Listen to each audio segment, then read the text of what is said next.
Hello everyone, আজকে আমি দেখাবো সহজ একটা ডেজার্ট রেসিপি। এর জন্য আমি 2টা ডিম নিয়ে নিলাম।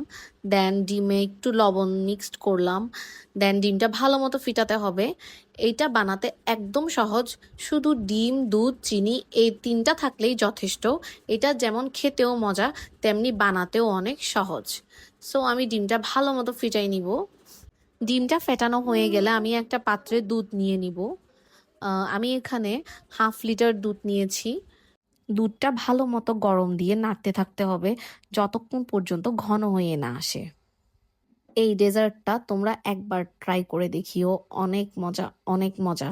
আমিও প্রথমে একবার ট্রাই করছিলাম, দেন আজকে তোমাদের সাথে শেয়ার করার জন্য আবার ভিডিওটা রেকর্ড করলাম। সো এখানে দুধটা ঘন হয়ে আসছে। দেন আমি এখানে 2 চামচ চিনি দিয়ে দিব। চিনিটা তোমরা একটু তোমাদের পরিমাণ মতো দিও, কারণ অনেকেই মিষ্টি পছন্দ করো, অনেকেই পছন্দ করো না। সো তারপর আমি দুধটা আবার নাড়তে থাকবো, চিনিটা যেন দুধের সাথে ভালো মতো মিক্সড হয়ে যায়। এরপর আমি দুধের সাথে ডিমগুলা অল্প অল্প করে মিক্সড করব অ্যান্ড নাড়তে থাকবো। ডিমটাও দুধের সাথে যেন ভালো মতো মিক্সড হয়ে যায়। এরপর আমি আবার একটু ডিমটা মিক্সড করব দুধের সাথে, দেন আবার নাড়তে থাকবো ভালো মতো। এরপর নাড়তে নাড়তে যখন ঘন হয়ে আসবে তখনই আমার ডেজার্টটা রেডি হবে। একদম ঘন হয়ে আসতে হবে। ডেজার্ট কার কার পছন্দ আমাকে সবাই কমেন্ট করে জানাবা।